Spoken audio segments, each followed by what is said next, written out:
This looks like a pretty good log. Might have something. That's the third one. No way. Guys, I've never found more than one in a day. In fact, up until today, I'd only ever found 2. This is my 5th one ever. So we found 3 today. Hello, boy.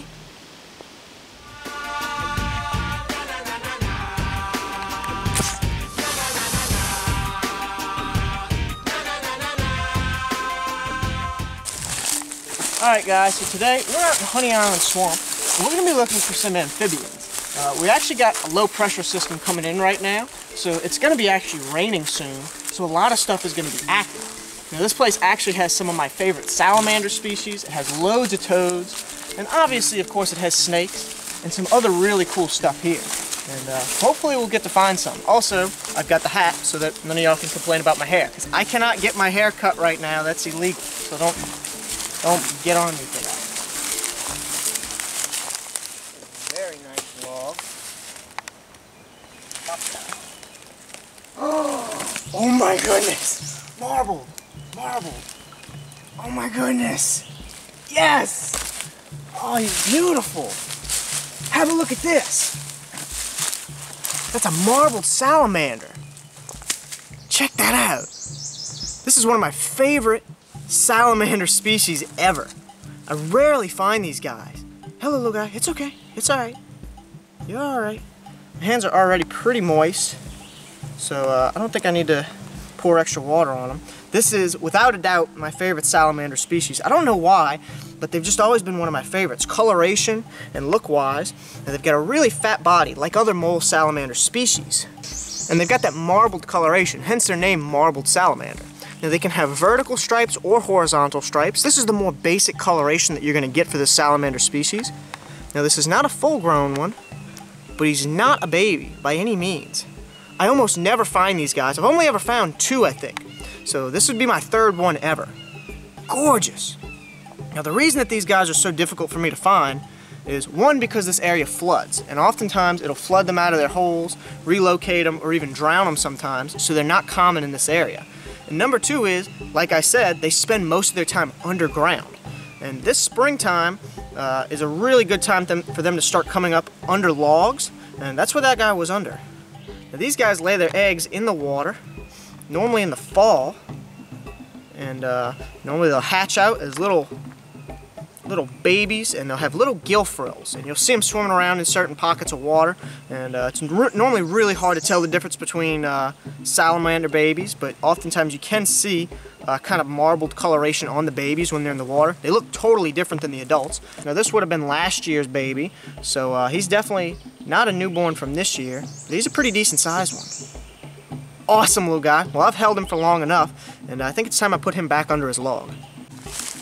Alright, I'm gonna let this little guy go. I'm gonna flip his log back over. I swear it's back how it was. And then what you do to let a salamander go is you let them go right by the edge, and they crawl back under where they were. So here you go, buddy. Awesome. Yep, there he goes. That is gorgeous. Look at little Toad. Hello, dude. What are you doing? You Fowlers or American? What are you doing, little buddy? I think that this is an American. Yeah, that's an American toad. This is one of the biggest toad species that we have out here. Look at that little guy. Now these guys are actually an amphibian, even though they've got really rough skin compared to others. Most amphibians have slimy skin, like salamanders and frogs, but these guys are very bumpy. And you can't get warts from a toad, that's just a myth. But they're covered in all kinds of little bumps, which are oftentimes called warts. Now they've got these 2 poison glands right there. Those 2 big bumps hold poison, and that's to keep other certain species from eating them, like big frogs, snakes, and a lot of birds won't eat these toads. Now of course there's species like hognose snakes and garter snakes that can actually eat these toads, but not all snakes can actually eat these.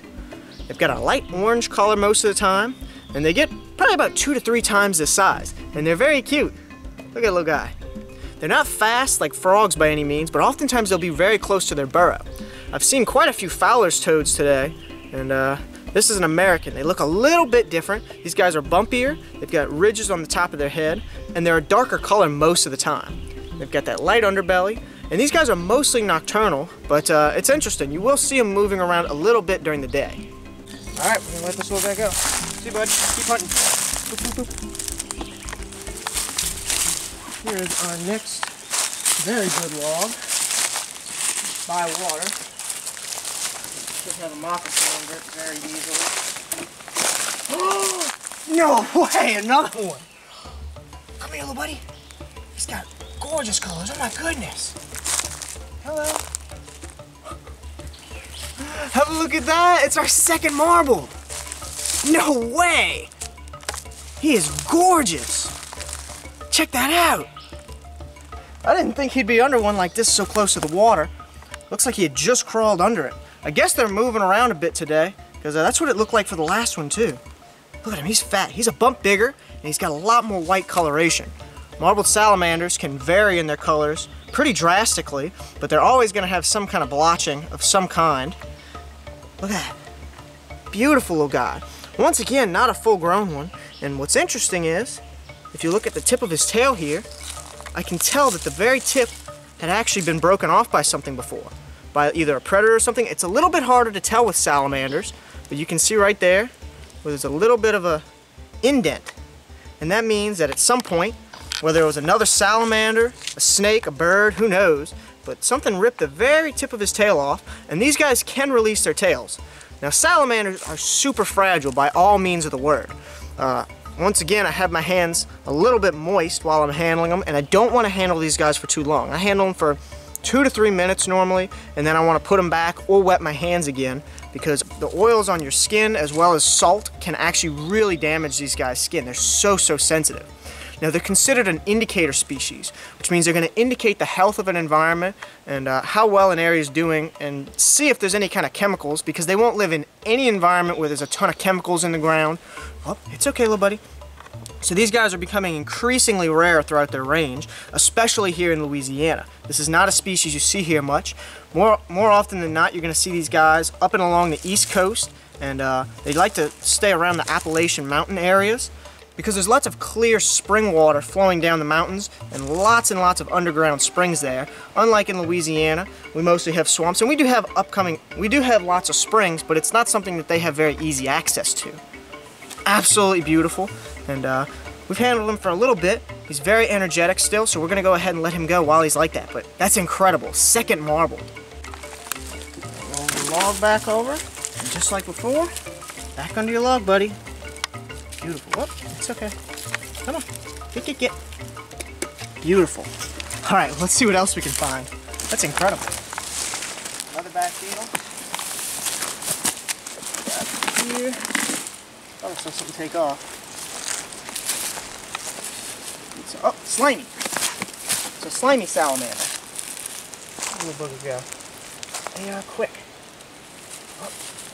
Oh, there he is. Whew, he's slimy. Here we go. Come here. Come here. What are you doing? Have a look at that. That's a slimy salamander. Whew, man, they really are slimy. Look at that. Ah, it's got it all over my fingers now. Well, these little guys are called slimy salamanders simply because they have a really thick slime compared to other salamanders, and it's really sticky, and it's actually very toxic to certain things that try to eat them. Not many things actually do eat slimy salamanders. They're black with white speckling, and depending on where you find them, they can have more or less black speckling. This would be a southern slimy salamander, and they're on average, this is about the norm for them. They have just a light speckling, but you can find some almost solid white ones in certain areas. Now they're a lungless species of salamander. They're actually not a mole salamander like the marble. Lungless salamanders, like their name suggests, don't actually have lungs, and they're a really skinny salamander. And they don't spend a lot of their time underground. They're normally going to be found under logs and hiding amongst leaf litter. These guys almost never come out. You'll sometimes see them at night during the rain, but that's about it. They're very cute, but he is sliming my fingers up, and it takes a lot to wash this stuff off. So before he puts more of it on me, I'm going to go ahead and put him back. All right, this little guy is going nuts. So I'm gonna... Okay, that's how I put the log. So there you go, bud. Get back under there. Boop, boop, boop. Cool. Alright, this looks like a pretty good log. Might have something. That's the third one. No way. It's okay. Hello, bud. Very gentle. No way. That's incredible. This one has probably got the least blotching out of all three of them. Oh, it's all right. No way. Guys, I've never found more than one in a day. In fact, up until today, I'd only ever found 2. This is my 5th one ever. So we found 3 today. Hello, bud. I think this is the biggest one by far, but none of them were full grown. It's interesting. Just a certain size of them is active right now, I guess. Look at him, healthy, fat, looks awesome. Marbleds are 100% my favorite salamander species. Even finding more of them, it just makes it more enjoyable for me. Have a look at this. Look at that solid black belly. Got a solid black belly there. Look at how cute his little face is. Ah, he's flipping away from me. Ah, he's trying to get away from me here. Jeez, he's got a good little jump. I might need to hold you. I'll just gently hold him. Most of the time, what's best is to keep them gently held in your hand and just kind of follow them as they walk. But when you need to hold them, what I can do is just gently do that and keep my other hand out front just in case, because we don't want to hurt these little guys. They're very, very sensitive. And this is absolutely beautiful. Most marbleds I've ever found in a day, that's for sure. And overall, definitely my favorite salamander to find out here. Thank you guys so much for watching this video. And if you did enjoy, definitely leave a like. And I will see you guys. Next time. Alright, I'm gonna go ahead and let him go now. Alright, see you, little buddy. Back under your log. Boop, boop, boop. There he goes.